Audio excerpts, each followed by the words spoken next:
평생을 꿈꿔온 완벽한 결혼식 날이었습니다.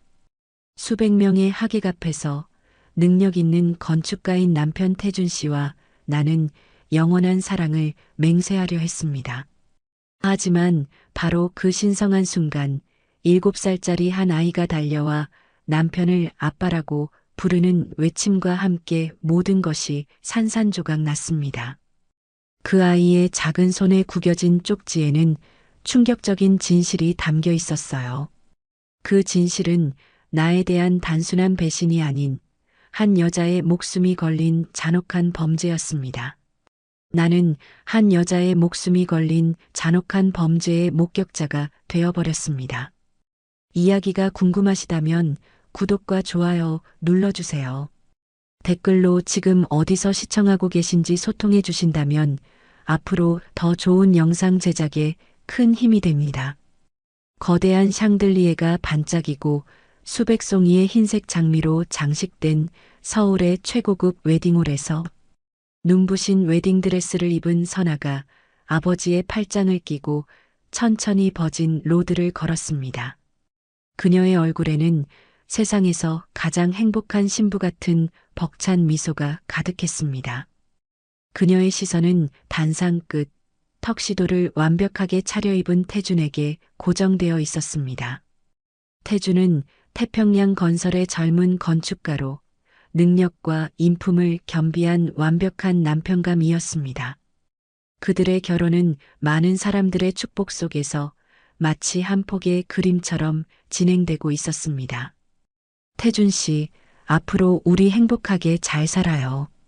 선아는 마음속으로 태준에게 속삭였습니다. 주례사가 두 사람의 앞날을 축복하는 긴 연설을 끝내고 마침내 신랑, 신부의 영원한 사랑을 맹세하는 시간이 다가왔습니다. 태준은 선아의 손을 잡고 부드럽게 미소 지었습니다. 그의 눈빛은 깊고 다정하여 선아는 자신이 세상에서 가장 사랑받는 여자라고 확신했습니다. 신랑 오태준 군은 신부 선아 양을 평생 아끼고 사랑하며 어떠한 고난에도 함께할 것을 맹세합니까? 주례사가 엄숙하게 물었습니다. 네, 맹세합니다. 태준의 목소리는 단호하고 힘찼습니다. 바로 그 순간 정적을 깨고 홀 뒤쪽에서 작은 소란이 일기 시작했습니다. 하객들의 시선이 일제히 한 곳으로 쏠렸습니다. 그리고 마치 운명의 장난처럼 그 소란의 중심에서 한 아이가 복잡한 하객들 사이를 헤치고 달려나오기 시작했습니다. 아이는 작은 체구에도 불구하고 놀라운 속도로 단상을 향해 돌진했습니다. 아빠, 아빠. 맑고 높은 7살 아이의 외침은 웨딩홀 전체를 순식간에 얼어붙게 만들었습니다. 아이는 태준의 턱시도 바짓가랑이를 붙잡고 그를 올려다보았습니다. 아이의 눈에는 눈물이 가득 고여 있었고 그 절박함은 온몸으로 전해졌습니다. 태준은 그 순간 마치 시간이 멈춘 듯 굳어버렸습니다. 그의 완벽했던 미소는 순식간에 사라지고 얼굴에는 극도의 당황과 분노, 그리고 무언가 들켜서는 안 될 것을 들킨 사람의 공포가 뒤섞여 있었습니다. 그를 바라보는 선아의 가슴은 차가운 얼음 송곳에 찔린 것 같았습니다. 그녀는 이 상황이 현실이 아니기를 간절히 바랐습니다. 아이를 따라 급하게 뒤따라온 윤 여사가 아이의 어깨를 붙잡고 황급히 끌어내리려 했습니다. 준호야, 너 지금 여기서 뭐 하는 거야? 당장 안 내려와. 윤 여사는 낮은 목소리로 준호에게 위협적으로 속삭였지만 홀 안의 모든 이들이 그 말을 들을 수 있었습니다. 싫어. 엄마가 아빠한테 가짜 엄마랑 결혼하면 안 된다고 했어. 7살 준호는 작은 몸으로 발버둥 치며 외쳤습니다. 이 작은 폭로자의 순수한 외침은 태준이 선아에게 말했던 모든 것이 새빨간 거짓말이었음을 폭로하는 결정적인 증거였습니다. 선아는 눈앞의 현실을 도저히 믿을 수 없었습니다. 너무 놀라서 눈물조차 흘리지 못한 채 그녀는 마치 석고상처럼 굳어버린 태준을 바라보았습니다. 태준 씨, 이 아이 누구예요? 선아의 목소리는 너무나 떨려서 듣는 이에게 고통이 전해지는 듯 했습니다. 태준은 그제야 정신을 차린 듯 준호에게서 시선을 떼고 선아를 향해 돌아섰습니다. 그는 걷잡을 수 없는 상황을 수습하기 위해 필사적으로 노력하는 기색이었습니다. 선아 씨, 당신 오해하지 마. 이 아이는 내가 예전에 만났던 여자의 아들이야. 그 여자가 오늘 나를 망치려고 보낸 거야. 당신 알잖아. 내가 얼마나 당신을 사랑하는지. 태주는 선아의 손을 잡으려 했지만 선아는 마치 불에 데인 듯 그의 손을 뿌리쳤습니다. 거짓말 마. 이 아이가 당신을 아빠라고 불렀어요. 그리고 가짜 엄마라는 말이 무슨 뜻인지 나는 알아요. 선아는 숨막히는 침묵 속에서 단호하게 선언했습니다. 태준 씨, 당신에게 숨겨진 아이가 있다면 왜 나에게 단 한 번도 말하지 않았어요? 당신의 삶에서 가장 중요한 부분이잖아요. 나는 당신에게 내 모든 것을 보여줬는데 당신은 나에게 이런 비참한 거짓말을 선물하다니. 그녀의 목소리는 이제 분노 대신 깊은 슬픔으로 가득 차 있었습니다. 태주는 필사적으로 변명했습니다. 이건 정말 오해야. 내가 다 설명할게. 잠깐만 하객들 좀 내보내고. 설명할 필요 없어요. 선아는 손을 들어 그의 말을 잘랐습니다. 그녀는 왼손에 끼워진 금반지를 힘없이 빼내어 마치 뜨거운 숯덩이라도 되는 듯 태준의 발밑에 던졌습니다. 반지는 대리석 바닥에 부딪히며 2번, 3번 굴러가다가 멈추었습니다. 그 소리는 웨딩홀의 웅장한 음악이 멈춘 후에 정적만큼이나 크게 울려 퍼졌습니다. 오늘부로 우리 결혼은 파혼이에요. 아니, 결혼은 애초에 시작되지도 않았어요. 선아는 뒤도 돌아보지 않고 버진 로드의 역방향, 즉 입구 쪽을 향해 걷기 시작했습니다. 그녀의 드레스 자락은 분노와 배신감으로 인해 더욱 거세게 휘날렸습니다. 하객들은 술렁거렸고 일부는 웅성거리며 이 충격적인 드라마의 결말을 지켜보았습니다. 태주는 망연자실한 채 선아의 뒷모습을 바라볼 수밖에 없었습니다. 그는 재빨리 준호를 붙잡고 있는 윤 여사에게 눈빛으로 강한 경고를 보냈지만 이미 모든 것이 수포로 돌아간 후였습니다. 7살 준호는 겁에 질린 채 태준을 쳐다보았지만 동시에 자신이 해야 할 일을 해냈다는 묘한 결의에 찬 눈빛을 하고 있었습니다. 선아는 웨딩홀을 벗어나기 위해 마지막 힘을 쥐어짰습니다. 그녀는 이 지옥 같은 공간을 벗어나 다시는 태준의 거짓된 그림자 아래에서 숨쉬지 않기를 간절히 바랐습니다. 그녀의 심장은 배신감과 모욕감으로 찢어질 듯 아팠습니다. 선아의 파혼 선언과 함께 이 완벽했던 결혼식장은 순식간에 난장판이 되었습니다. 하객들은 수군거렸고 일부는 태준을 향해 비난의 눈빛을 보냈습니다. 태준은 사태를 수습하기 위해 안간힘을 썼지만 이미 너무 늦었습니다. 그는 자신이 쌓아올린 거짓의 성이 작은 아이의 진실된 외침 하나에 무너졌음을 깨닫고 절망했습니다. 선아는 무거운 웨딩드레스를 끌고 복도를 질주했습니다. 선아는 문을 열고 웨딩홀을 완전히 벗어났습니다. 선아는 이 모든 상황이 꿈이기를 바랐지만 그녀의 뺨에 흐르는 뜨거운 눈물은 이것이 잔혹한 현실임을 증명하고 있었습니다. 선아가 웨딩홀 복도를 정신없이 가로질러 주차장으로 향할 때였습니다. 7살 준호가 작은 손으로 그녀의 드레스 자락을 조심스럽게 잡아당겼습니다. 선아는 눈물을 닦으며 멈춰 섰습니다. 준호는 주변을 경계하듯 두리번거리더니 급하게 손에 쥐고 있던 무언가를 선아의 손에 쥐어주었습니다. 그것은 작게 구겨진 낡은 메모지 조각이었습니다. 아이는 겁에 질린 표정으로 눈물을 글썽이며 선아에게 매달렸습니다. 아줌마, 부탁해요. 우리 엄마 좀 구해주세요. 준호의 목소리는 너무나 작고 떨려서 바람에 날아가는 속삭임 같았습니다. 준호는 말을 마치기가 무섭게 뒤따라온 윤 여사에게 붙잡혔습니다. 윤 여사는 준호의 팔을 세게 움켜쥐고 단호하게 말했습니다. 준호야, 너 지금 누구한테 말을 거는 거니? 아무한테나 그러면 안 된다고 했지. 잠깐만요. 선아는 준호에게서 시선을 떼지 못하고 윤 여사에게 말했습니다. 윤 여사는 선아를 경멸하는 눈빛으로 쳐다보았습니다. 그냥 가세요. 태준이가 알아서 할 일이니 더 이상 관여하지 말아요. 이제 당신과 태준이는 끝났잖아.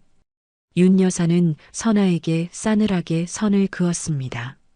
준호는 선아를 향해 애절한 눈빛을 보냈고 그 눈빛은 단순한 장난이 아닌 절박한 구조 요청임을 선아는 직감적으로 알 수 있었습니다. 선아는 구겨진 쪽지를 꽉 움켜쥐고 그 자리를 벗어났습니다. 그녀는 자신의 차에 들어가 거울에 비친 자신의 모습을 보았습니다. 드레스와 화장은 엉망이었고 눈은 충혈되어 있었습니다.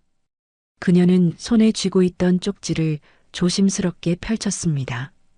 삐뚤빼뚤한 글씨로 적힌 단 2마디. 엄마 감금. 그 아래에는 류시아라는 이름이 희미하게 적혀 있었습니다. 류시아? 류시아가 누구지? 설마 준호의 친엄마 이름인가? 그런데 왜 아이는 엄마가 감금되었다고 했을까? 선아의 머릿속은 수많은 질문으로 가득 찼습니다. 그녀가 막 밖으로 나오려던 순간 태준에게서 전화가 걸려왔습니다. 선아는 심호흡을 하고 전화를 받았습니다. 선아 씨 지금 어디야? 내 말을 들어야 해. 응? 이건 당신이 생각하는 그런 상황이 아니야. 태준의 목소리는 다급함과 함께 통제력을 잃지 않으려는 필사적인 노력이 섞여 있었습니다. 태준 씨, 더 이상 나는 당신에게서 아무것도 듣고 싶지 않아요. 선아는 차가운 목소리로 대답했습니다. 잠깐만 기다려. 내가 지금 당신에게 갈게. 어머니가 모든 걸 설명해 주실 거야. 제발 오해하지 마. 시아는 오래전에 죽었어. 준호는 상처받을까봐 우리가 몰래 숨겨서 키운 것뿐이야. 태준은 태연하게 거짓말을 늘어놓았습니다. 시아가 오래전에 죽었다는 태준의 주장은 선아에게 더 큰 혼란을 주었습니다. 만약 시아가 정말 죽었다면 아이는 왜 우리 엄마를 구해달라고 했을까요? 이 모순이야말로 태준의 말이 완벽한 거짓 스토리임을 증명하는 것이었습니다. 선아는 태준이 자신을 찾으러 올 것임을 직감했습니다. 선아는 이 상황을 역이용해 그의 본심을 파헤치기로 결심했습니다. 기절 연기, 그래. 나는 지금 정신적으로 큰 충격을 받은 상태여야 해. 선아는 순식간에 계획을 세웠습니다. 잠시 후 태준이 차에 도착했습니다. 그의 얼굴은 피곤과 분노로 일그러져 있었습니다. 그는 선아를 보자마자 달려와 그녀의 어깨를 잡았습니다. 선아 씨, 괜찮아? 내가 다 설명할게. 시아가 죽은 건 정말 유감스러운 일이지만 어차피 죽었는데 말해서 당신에게는 상처 주고 싶지 않았어. 어머니가 준호를 돌보고 있고 우리는 곧 결혼할 거였잖아. 이 모든 건 당신을 잃고 싶지 않아서였어. 태준은 눈빛과 말투로 절절한 사랑을 연기했지만 선아는 이미 그것이 거짓임을 알 수 있었습니다. 선아는 몸을 떨며 눈물을 흘리다가 마치 극도의 충격을 받은 것처럼 연기했습니다. 머리가 너무 아파 태준 씨 숨 막혀. 그녀는 가슴을 움켜쥐고 그대로 의식을 잃은 것처럼 쓰러졌습니다. 태준은 예상치 못한 선아의 행동에 당황했습니다. 그는 곧바로 선아를 안아들고 근처 병원으로 향했습니다. 병실 침대에 누워 선아는 여전히 눈을 감고 있었습니다. 태주는 선아의 옆에 앉아 그녀의 손을 잡고 걱정하는 척했습니다. 선아 씨, 제발 정신 차려. 내가 당신에게 상처 준 거 알아. 하지만 우리는 다시 시작할 수 있어. 제발 나를 떠나지 마. 태주는 속삭였지만 그의 눈빛은 여전히 불안했습니다. 그는 선아가 정말로 정신을 잃었는지 확인하려는 듯 그녀의 얼굴을 면밀히 살폈습니다. 선아는 눈을 감은 채 모든 소리를 귀 기울여 들었습니다. 태준이 병실을 잠시 비운 사이 태준 씨 어머니가 병실로 들어왔습니다. 태준아, 얘가 이렇게 쓰러지면 어떡하니? 이러다 정말 일을 그르치게 생겼어. 내가 준호는 잘 타일러서 집에 두고 왔으니 걱정 마. 윤 여사는 태준에게 낮게 속삭였습니다. 어머니, 준호가 가짜 엄마라는 말까지 했어요. 태준은 신경질적으로 말했습니다. 에휴, 그 고망지 같은 녀석의 입이 문제야. 시아는 여전히 그곳에 있어. 절대 들키면 안 돼. 유산 문제가 해결되기 전까지는. 정신병 진단서만 있으면 아무도 우리가 하는 일을 막지 못해. 시아를 잘 가둬두고 약물만 잘 먹이면 돼. 윤 여사의 목소리는 잔혹할 정도로 차가웠습니다. 선아는 이 대화를 듣고 엄청난 충격에 휩싸였습니다. 시아라는 여자가 죽은 것이 아니었어. 윤 여사가 말한 그곳에 감금되어 있어. 게다가 유산 문제와 정신병 진단서까지. 선아는 주먹을 꽉 쥐었습니다. 태주는 선아를 기만했을 뿐만 아니라 7살 아들을 이용해 친모를 감금하는 잔혹한 범죄를 저지르고 있었습니다. 선아는 태준 모자에게 인질로 잡혀있는 아이와 여자가 너무 불쌍했고 무엇보다 이 악당 같은 모자지간을 용서할 수 없었습니다. 그래서 이 모든 진실을 밝혀내기로 다짐했습니다. 그녀는 잠든 척하며 모든 것을 듣고 계획을 세우고 있었습니다. 태준과 윤 여사가 병실을 나간 후 선아는 조심스럽게 눈을 떴습니다. 그녀의 눈빛은 더 이상 슬픔에 젖어 있지 않았습니다. 그것은 강렬한 분노와 정의감으로 불타는 결의의 눈빛이었습니다. 선아는 병실에 누워 태준이 자신에게 보여준 거짓된 애정과 윤 여사의 잔혹한 대화 내용을 되새겼습니다. 그녀는 태준과 윤 여사가 선아의 기절 연기에 속아 긴장을 풀고 잠시 자신들의 계획에 대해 논의하는 틈을 타 결정적인 단서를 확보해야 한다고 판단했습니다. 태준은 선아를 안심시키기 위해 자신의 노트북을 병실에 두고 잠시 외출한 상태였습니다. 선아는 이 노트북 안에 태준이 숨긴 모든 진실이 담겨 있을 것이라고 확신했습니다. 선아는 침대에서 조심스럽게 내려왔습니다. 그녀는 떨리는 손으로 가방에서 휴대전화를 꺼내 가장 믿을 수 있는 친구 민서에게 전화를 걸었습니다. 민서는 대형 로펌의 에이스 변호사로 냉철한 판단력과 뛰어난 정보 분석 능력을 가진 선아의 유일한 희망이었습니다. 민서야, 나야. 선아야.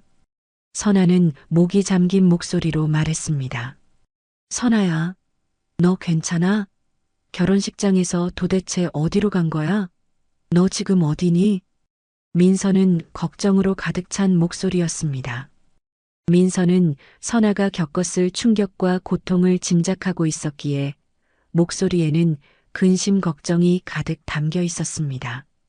선아는 민서에게 7살 준호가 준 쪽지부터 태준과 윤 여사의 거짓말, 그리고 병실에서 들은 감금, 유산, 정신병 진단서에 관한 충격적인 대화 내용을 숨김없이 하지만 감정에 휩쓸리지 않으려 애쓰며 털어놓았습니다.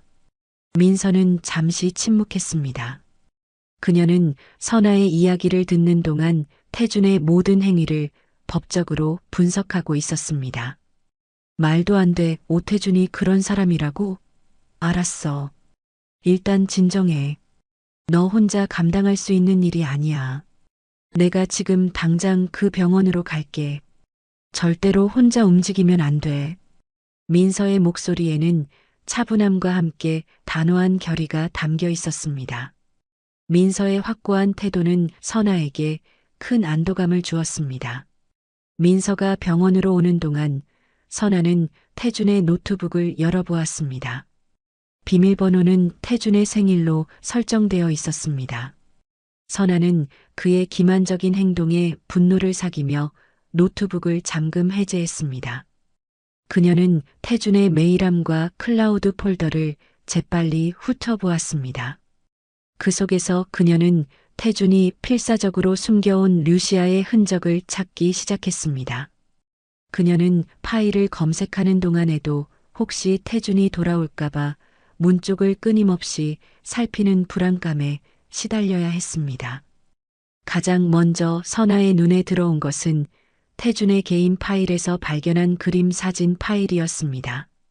그것은 결혼 후 함께 살기로 했던 신혼집의 서재에 걸려있던 그림이었습니다. 그것은 제주도의 호수가 보이는 풍경화였습니다. 그 그림 아래에는 류시아라는 서명과 함께 푸른 안개 별장이라는 낯선 글씨가 적혀 있었습니다.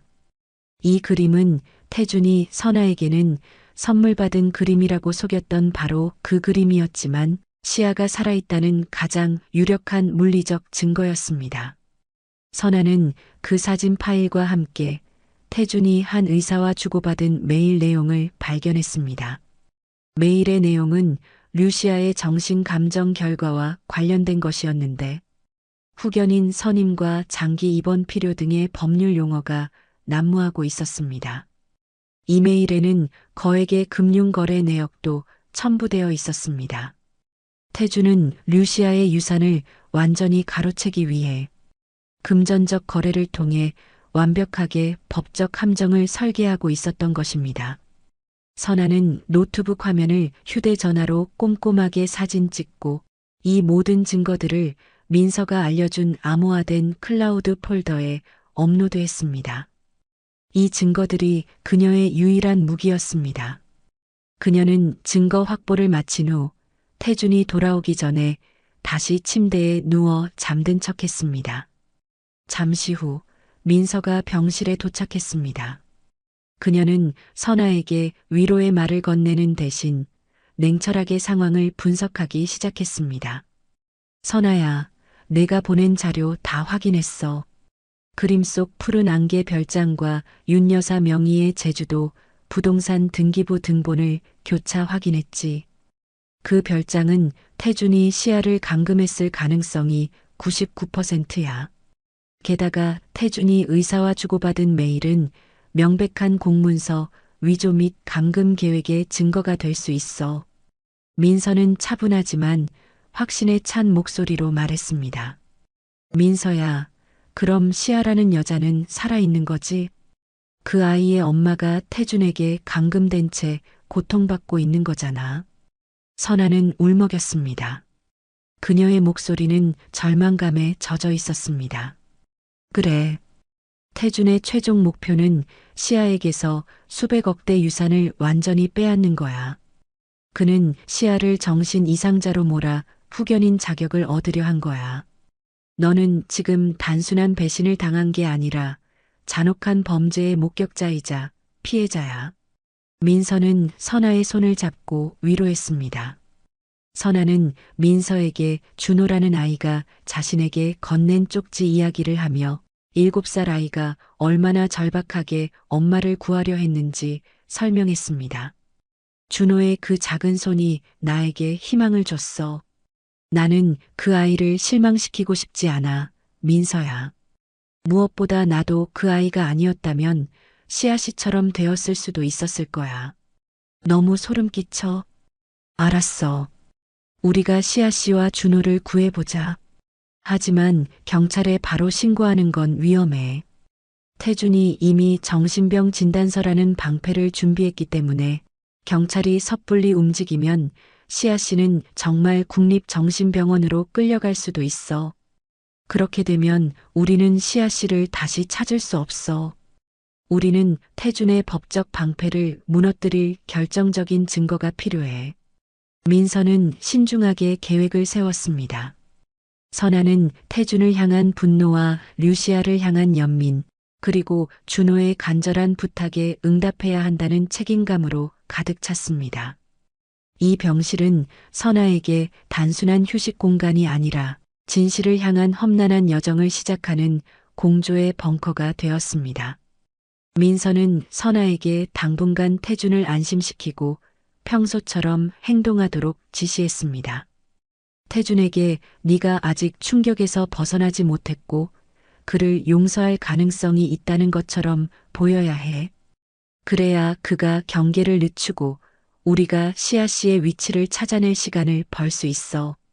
선아는 민서의 지시대로 고개를 끄덕였습니다. 준호야, 네가 나를 구했듯이 너의 엄마는 내가 꼭 구해줄게. 선아는 속으로 조용히 다짐했습니다. 병원에서 퇴원한 선아는 태준에게 극도의 충격으로 인해 잠시 시간을 갖고 싶다고 말했습니다. 태준은 선아가 자신에게서 완전히 등을 돌리지 않았다고 오해하고 안심하는 눈치였습니다.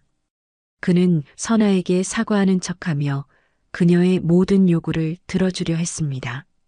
이 틈을 이용해 선아와 민서는 감금 장소인 푸른 안개 별장의 정확한 위치와 내부 구조를 파악하기 위한 단계에 돌입했습니다. 민서는 태준의 노트북에서 확보한 자료를 바탕으로 류시아가 화재 사고 이후 공식적으로 실종 처리되었음을 확인했습니다. 시아의 행방에 대한 태준의 거짓말은 이제 명백한 범죄였습니다. 이제 남은 것은 준호와의 비밀스러운 만남을 통해 결정적인 증언을 확보하는 것이었습니다. 선아는 준호를 유치원에서 데리고 나오는 윤 여사를 미행했습니다. 윤 여사가 아이를 놀이터에서 놀게 하고 잠시 자리를 비운 틈을 타 선아는 준호를 놀이터 근처의 한적한 벤치로 데리고 가서 단둘만의 대화를 시도했습니다. 준호야, 아줌마가 너희 엄마를 꼭 구해줄게. 하지만 아줌마에게 내 엄마가 어디에 있는지 알려줘야 해. 선아는 준호에게 진심을 담아 속삭였습니다. 준호는 선아의 따뜻한 눈빛을 보고 그녀를 믿기로 결심했습니다. 아이는 눈물을 글썽이며 조심스럽게 입을 열었습니다. 아줌마 아빠가 우리 엄마 안 보이면 아팠다고 했어. 그런데 엄마는 안 아팠는데 엄마가 아빠를 무서워했어. 아빠가 준 약 먹으면 엄마가 잠만 자. 준호는 태준이 시아에게 약물을 투여하고 있음을 간접적으로 증언했습니다. 엄마가 있는 곳은 어땠어? 집이랑 많이 달라? 선아는 조심스럽게 물었습니다. 응, 엄청 커. 우리 집보다 훨씬 커. 그리고 창문으로 나가면 호수가 보여. 준호의 증언은 결정적이었습니다. 윤 여사 명의의 제주도 해밀 별장은 실제로 호수를 끼고 있는 외딴 곳에 위치해 있었기 때문입니다. 선아는 준호에게 색연필을 꺼내주며 엄마가 있었던 호수가 보이는 집을 그려달라고 부탁했습니다. 준호는 삐뚤빼뚤한 선으로 별장의 특징을 묘사했습니다. 높은 담장, 작은 창문, 그리고 그 앞에 펼쳐진 호수. 그림 한쪽 구석에는 준호가 좋아하는 푸른색 안개꽃 그림이 그려져 있었습니다. 준호는 이 별장을 푸른 안개 별장이라고 불렀고, 이는 태준의 노트북에서 선아가 봤던 그림 속 서명과 정확히 일치했습니다. 선아는 준호에게 한 가지 더 중요한 질문을 했습니다. 준호야, 너의 엄마가 아줌마한테 어떤 말을 남겼니? 쪽지 말고 다른 말. 준호는 잠시 생각하더니 조용히 말했습니다. 엄마가 그랬어. 아빠가 자기처럼 다른 사람도 아프게 할 수 있다고. 그래서 아줌마 조심하라고 했어. 이 말은 시아가 태준의 잔혹성을 알고 있었으며 선아에게 경고를 보내고 싶었음을 보여주는 절박한 메시지였습니다. 선아는 태준의 잔혹함에 몸서리쳤습니다. 선아는 준호를 꼭 안아주며 약속했습니다. 준호야, 아줌마가 이 세상에서 가장 용감한 너한테 약속할게. 너희 엄마를 꼭 구하고 너를 다시 엄마 품으로 돌려보내줄게. 하지만 이 일은 우리 둘만의 비밀이야. 절대로 아빠나 할머니한테 말하면 안 돼. 선아는 준호와의 만남을 마치고 민서에게 연락했습니다. 민서야, 감금 장소 확정이야. 제주도 해밀 별장, 윤 여사 명의 호수가 보이는 외딴집, 약물 투여, 그리고 시아 씨의 마지막 경고까지 모든 퍼즐 조각이 맞춰졌습니다. 선아의 목소리는 흥분과 긴장으로 떨리고 있었습니다. 민서는 선아가 확보한 준호의 그림과 증언을 태준의 노트북 자료와 비교 분석했습니다. 완벽해, 선아야. 이제 우리는 시아 씨의 위치를 정확하게 알았어. 이제부터는 구출 작전을 위한 전문가 투입이 필요해. 경찰을 움직이려면 시간이 너무 오래 걸려. 그날 밤 태주는 선아의 집을 찾아왔습니다. 선아 씨, 당신 아직도 나한테 화났어? 나 이제 당신 없이는 숨도 못 쉬겠어. 우리가 서로 사랑하는 사이라는 거 잊지 마. 준호는 어머니께 잘 맡길 테니 걱정하지 마. 태주는 애써 다정한 척했지만 선아는 그의 눈빛에서 느껴지는 불안함과 거짓을 놓치지 않았습니다. 태준 씨, 나는 당신한테 속은 것 때문에 너무 힘들어요. 생각할 시간이 필요해요. 하지만 준호는 당신의 아들이니까 당신이 준호를 잘 돌봐줬으면 좋겠어요. 그리고 시아 씨에 대해서도 당신 말대로 정말 죽은 것이 맞는지 확인하고 싶어요. 선아는 태준의 반응을 보기 위해 일부러 시아의 이름을 꺼냈습니다. 태준은 시아의 이름을 듣자마자 얼굴이 굳어졌습니다. 선아 씨, 시아는 이미 오래전에 세상을 떠난 사람이야. 더 이상 그 사람에 대해서 묻지 마. 우리 지금에만 집중하도록 해. 그의 목소리에는 경고의 날이 서 있었습니다. 선아는 이 반응에서 시아가 살아있다는 확신을 얻었습니다. 선아는 태준이 시아를 감금하는 동안에도 다른 사람을 속여 완벽한 가정을 이루려 했다는 사실에 더욱 분노했습니다. 그녀는 이 모든 위선적인 가면을 벗겨버릴 준비를 마쳤습니다. 감금 장소가 확인되었으니 이제 태준과의 정면 대결을 통해 그를 무너뜨려야 할 때가 다가오고 있었습니다. 감금 장소인 제주도 해밀 별장의 위치가 확인되자 선아는 더 이상 태준의 비위를 맞추는 연기를 지속할 필요가 없다고 판단했습니다. 그녀는 민서와 상의 끝에 태준과의 정면 대결을 통해 그의 범죄 계획의 깊이를 확인하고 그의 법적 방패를 무너뜨릴 결정적인 약점을 찾아내기로 했습니다. 선아는 태준을 조용한 고급 레스토랑으로 불러냈습니다. 태준은 선아가 자신을 용서할 것이라고 기대하며 들뜬 표정으로 나타났습니다. 하지만 선아의 눈빛은 이전과는 달랐습니다. 그녀의 눈빛은 차갑고 단호했습니다. 태준 씨, 축하해요. 당신의 연기는 정말 완벽했어요. 하지만 이제 연극을 끝낼 시간이에요. 선아는 테이블 위에 태준의 노트북에서 복사한 푸른 안개 별장 사진과 류시아의 이름이 적힌 의사의 이메일 사본을 내려놓았습니다. 태준은 서류를 보자마자 얼굴이 백지장처럼 굳어졌습니다. 그의 손은 테이블 아래에서 미세하게 떨리고 있었습니다. 태준은 자신의 완벽한 범죄 계획에 구멍이 생겼음을 깨닫고 패닉에 빠졌습니다. 선아 씨, 당신 지금 무슨 말을 하는 거야? 내가 당신에게 준호 일 때문에 실망 준 건 알지만 이 사진들은 그냥 시아가 죽기 전에 남긴 거야. 태준은 마지막까지 거짓말을 했습니다. 선아는 차가운 미소를 지었습니다. 이제 거짓말 안 해도 돼요. 류시아는 죽지 않았잖아. 당신과 윤 여사가 그녀를 제주도 해밀 별장에 감금해두고 그녀의 유산을 가로채려 했잖아요. 태주는 더 이상 변명할 수 없음을 깨달았습니다. 그의 얼굴에서 다정한 신랑의 가면이 완전히 벗겨지고 대신 잔혹하고 차가운 야심가의 얼굴이 드러났습니다. 그는 테이블에 몸을 숙여 선아를 위협했습니다. 그래, 용케 다 알아냈군. 맞아, 시아는 살아있어. 하지만 네가 뭘 할 수 있는데? 경찰에 신고라도 할 건가? 태주는 비웃음을 흘렸습니다. 당신이 무슨 짓을 했는지 세상에 다 폭로할 거예요. 류시아 씨를 감금하고 그녀의 유산을 가로채려 했다는 사실까지 모두 폭로할 거예요. 당신은 감옥에 가게 될 거예요. 선아는 주저하지 않고 그의 눈을 똑바로 응시했습니다. 태주는 선아의 용감함에 잠시 놀랐지만 곧 자신이 준비한 최후의 방패를 꺼내 들었습니다. 그는 가방에서 류시아의 이름이 적힌 정신과 진단서 사본을 꺼내 테이블 위에 던졌습니다. 이걸 봐. 이건 시아가 중증 정신분열증 환자라는 공식 진단서야. 내가 그녀의 법적 후견인이야.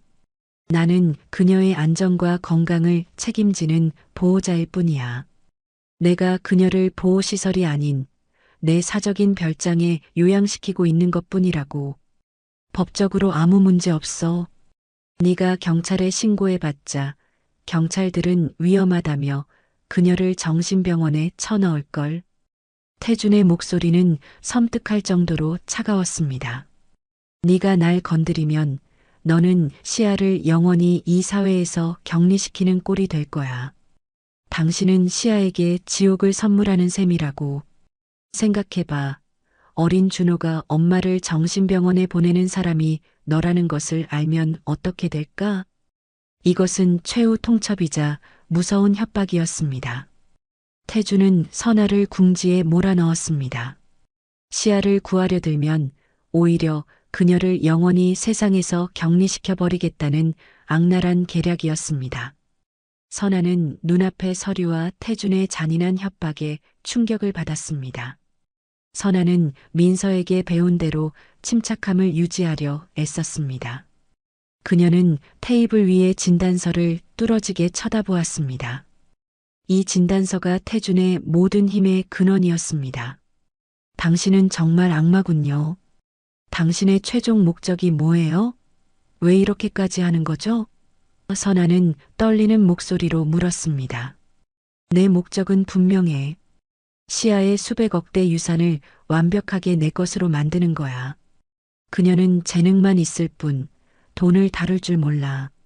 나는 태평양 건설의 미래를 위해 그 돈이 필요해. 그리고 네가 그 일에 방해가 된다면 너도 시아처럼 만들어줄 수 있어. 태준은 노골적으로 자신의 탐욕을 드러냈습니다. 선아는 태준의 잔혹한 협박 앞에서 잠시 절망했습니다. 이 악마를 어떻게 이길 수 있을까? 신고도 할 수 없다니. 하지만 그녀는 준호의 간절한 눈빛을 떠올렸습니다. 선아는 깊은 한숨을 쉬며 태준에게 말했습니다. 알겠어요. 당신이 나를 이겼어요. 나는 더 이상 시아 씨에게 무슨 일이 생기는 것을 원하지 않아요. 하지만 마지막으로 시아 씨를 한 번만 만나게 해주세요. 그녀가 정말 괜찮은지 내 눈으로 직접 보고 싶어요.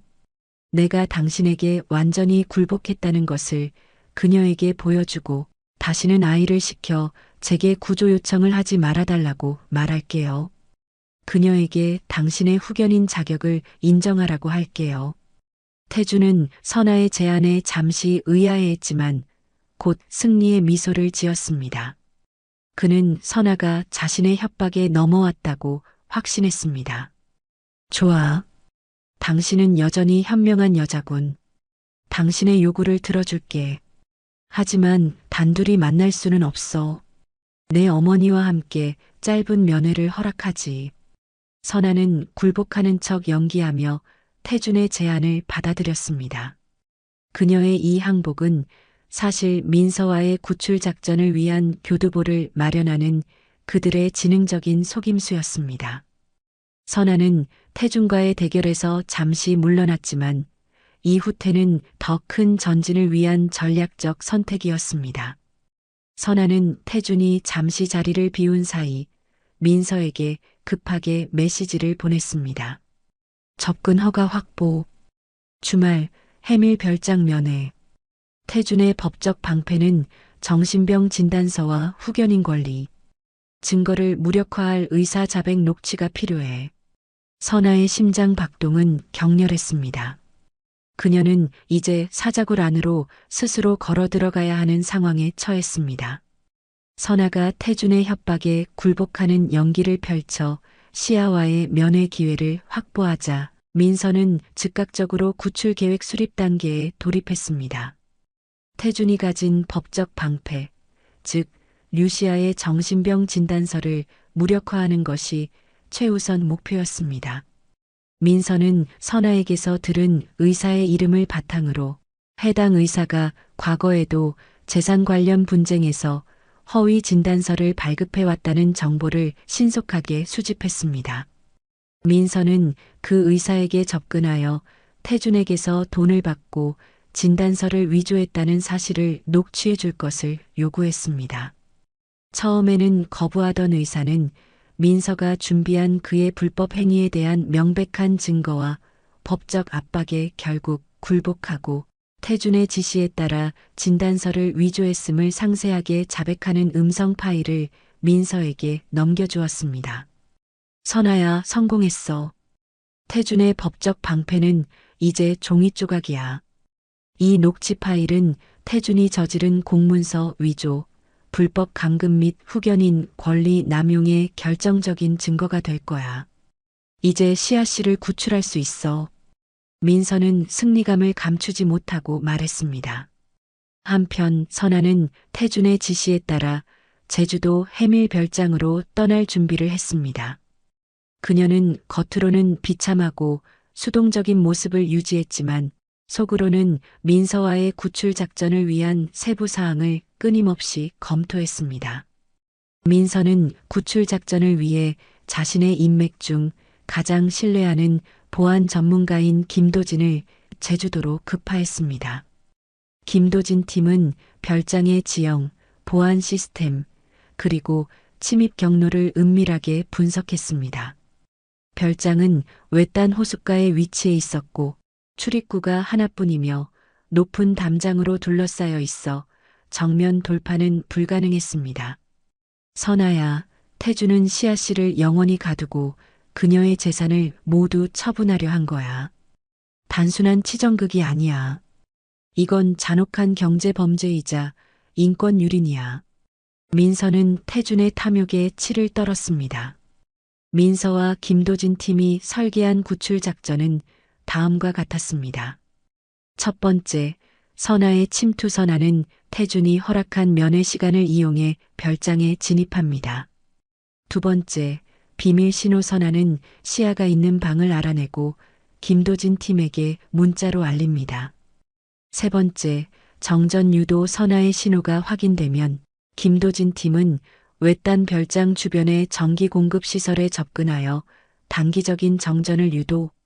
이는 별장 내의 모든 보안 시스템과 감시 카메라를 일시적으로 무력화시키고 태준과 그 어머니 윤 여사의 시선을 분산시키는 역할을 할 것입니다. 네 번째, 극적 탈출 정전이 발생하면 김도진 팀은 창문을 깨고 별장 내부로 진입하여 태준과 윤 여사를 제압. 선아는 쇠약해진 시야를 부축하여 별장 뒤편 호수에 미리 준비해둔 보트를 이용해 육로가 아닌 수로를 통해 안전하게 탈출합니다. 선아는 제주도로 떠나기 전 준호를 다시 만났습니다. 준호야, 아줌마가 내일 너의 엄마를 만나러 갈 거야. 엄마가 혹시 이모에게 말하고 싶은 게 있다면 아주 작은 손짓이라도 놓치지 않고 이모가 알아들을게. 아줌마 고마워요. 우리 엄마 살려줘서. 준호는 선아의 품에 안겨 흐느껴 울었습니다. 이 7살 아이의 순수한 감동은 선아의 구출 의지를 더욱 강하게 불태웠습니다. 선아는 그녀의 삶 전체를 걸고 7살 아이의 어머니를 구원하기 위한 위험하고도 고결한 작전을 실행하기 위해 비행기에 몸을 실었습니다. 그녀의 마음속에는 민서가 확보한 녹취 파일과 김도진 팀의 은밀한 움직임이 든든한 방패가 되어주고 있었습니다. 이 구출 계획은 단순히 한 사람을 감금해서 해방시키는 것을 넘어 한 탐욕적인 악인의 완벽한 범죄를 무너뜨리는 정의의 승리를 향한 서곡이었습니다. 선아는 태준과 윤 여사와 함께 제주도의 호숫가에 위치한 해밀 별장에 도착했습니다. 외관은 아름다운 별장이었지만 높게 드리워진 담장과 굳게 닫힌 창문은 이곳이 감옥임을 암시하고 있었습니다. 별장 내부로 들어서자 태준과 윤 여사는 선아에게 경계를 늦추지 않았습니다. 선아, 시아는 지금 안정제 때문에 깊이 잠들어 있을 거야. 당신이 그녀에게 아무리 말을 걸어도 소용없을 테니 짧게 보고 나오도록 해. 태주는 선아에게 싸늘하게 경고했습니다. 시아가 감금되어 있는 방으로 들어서자 선아는 충격을 받았습니다. 류시아는 창백한 얼굴로 침대에 누워 있었고 그녀의 손목에는 억압의 흔적이 희미하게 남아 있었습니다. 천부적인 재능을 가진 화가의 눈빛은 생기를 잃은 채 먼 곳을 응시하고 있었습니다. 윤 여사가 굳게 문 앞에 서서 감시하는 가운데 선아는 시아에게 다가갔습니다. 시아 씨, 저는 선아예요.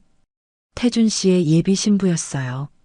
선아는 일부러 목소리를 낮추어 속삭였습니다. 태준은 선아의 옆에 서서 그녀를 감시했습니다. 시아는 선아의 목소리를 들었지만 약물에 취해 반응하지 못하는 듯 했습니다. 선아는 겉으로는 큰 소리로 다시는 자신에게 연락하지 말라고 시아에게 소리치면서 작게 시아에게 시아 씨, 당신이 여기에 갇혀 있는 것을 알아요. 그리고 저는 당신을 구하러 왔어요. 라고 말을 했습니다. 태주는 선아의 행동을 미심쩍게 여겼지만 윤 여사가 곁에 있기에 별다른 조치를 취하지 않았습니다. 선아는 태준이 잠시 윤 여사와 대화하는 틈을 타 얼른 시아가 갇혀 있는 방의 위치를 문자로 김도진에게 보냈습니다.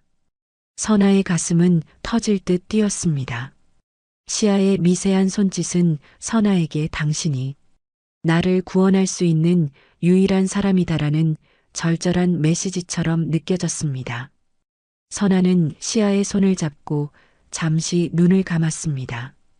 이 짧은 시간 동안 두 여성은 비밀스러운 연대를 맺었습니다. 선아는 시아에게서 마지막 신호를 받은 후 태준에게 말했습니다. 태준 씨, 저는 이제 알겠어요. 당신의 말이 맞아요. 시아 씨는 정말 아픈 것 같네요. 이제 이만 갈게요. 선아가 태준을 딸 복도를 걷고 있을 때 벼랑간 별장 전체가 순식간에 암흑에 잠겼습니다. 김도진 팀이 미리 계획한 대로 외곽 전기 시설을 차단한 것입니다. 태준과 윤 여사는 갑작스러운 정전에 당황하며 소리를 질렀습니다. 무슨 일이야? 정전이야? 누가 감히 여길 건드렸어? 태준은 분노하며 휴대전화 플래시를 켰습니다. 혼란을 틈타 김도진 팀원 3명이 시아방의 창문을 강력하게 깨고 별장 내부로 진입했습니다. 창문 파열음과 함께 별장은 격렬한 액션 현장으로 변했습니다. 김도진 팀은 태준과 윤 여사를 재빨리 제압했습니다. 움직이지 마십시오. 우리는 류시아 씨의 구출 작전을 수행 중인 사설 보안팀입니다. 이 모든 행위는 불법 감금 및 후견인 권리 남용에 대한 정당한 구조 활동입니다. 김도진 팀장이 단호하게 외쳤습니다. 선아는 약물로 인해 힘없이 서 있는 시아에게 달려갔습니다. 시아 씨, 이제 괜찮아요. 우리 이제 나가요. 준호가 기다리고 있어요. 선아는 시아를 부축했습니다. 태주는 자신이 완전히 속았음을 깨닫고 분노하여 소리쳤습니다. 선아, 내가 감히, 너는 이제 끝이야. 내가 너를 가만두지 않겠어. 당신의 끝은 감옥이야, 오태준. 당신은 당신의 탐욕으로 모든 것을 잃었어. 선아는 태준을 향해 마지막 경멸의 시선을 던졌습니다. 선아는 시야를 이끌고 별장 뒤편의 호수로 향했습니다. 호숫가에는 김도진 팀이 미리 준비해둔 작은 보트가 기다리고 있었습니다. 그들은 보트에 몸을 실었고 김도진 팀원의 조종 아래 육로가 아닌 호수를 가로질러 안전하게 별장을 탈출했습니다. 호수를 건너는 동안 선아는 시아의 손을 꽉 잡았습니다. 시아는 눈물을 흘리며 선아를 바라보았습니다. 고마워요. 정말 고마워요. 시아의 미약한 목소리는 선아의 가슴을 울렸습니다. 호수를 건너 안전한 곳에 도착한 류시아는 민서가 대기시킨 의료진의 도움을 받아 안정감을 되찾았습니다. 그리고 안전한 곳에서 미리 기다리고 있던 준호는 엄마의 품을 파고들어 안도의 눈물을 흘렸고 선아는 이 감동적인 모자, 상봉을 보며 눈시울을 붉혔습니다. 그녀는 자신의 모든 고통과 위험 감수가 헛되지 않았음을 확인했습니다. 시아는 정신을 차린 후 선아와 민서에게 태준이 저지른 모든 진실을 털어놓았습니다. 시아는 태준이 자신에게 너무 잘해줘서 결혼했지만 아버지에게서 물려받은 수백억 대 유산 때문에 태준은 곧 본색을 드러냈습니다. 태준 씨는 나에게 당신은 돈을 다룰 자격이 없다고 말했어요. 그리고 유산을 가로채기 위해 내 화실에 불을 냈어요. 그때 나는 화재 사고를 당했지만 태준 씨는 내가 죽었다고 속이고 나를 이별장에 가둔 거예요. 내 아들 준호를 볼모로 잡고 나에게 정신과 약을 강제로 먹였어요. 나를 세상에서 완전히 지우려 했어요. 시아의 목소리는 떨렸지만 그 속에는 태준을 향한 분노가 가득했습니다.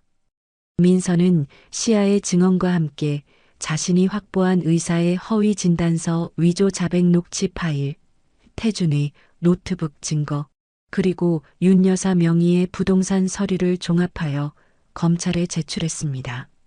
증거는 너무나도 명확하고 많았습니다.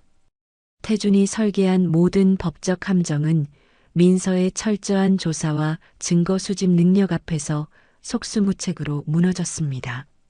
재판정에서 태준은 끝까지 자신의 죄를 부인하려 했으나 준호의 증언과 시아의 눈물 어린 증언, 그리고 결정적인 녹취 파일 앞에서 고개를 숙일 수밖에 없었습니다.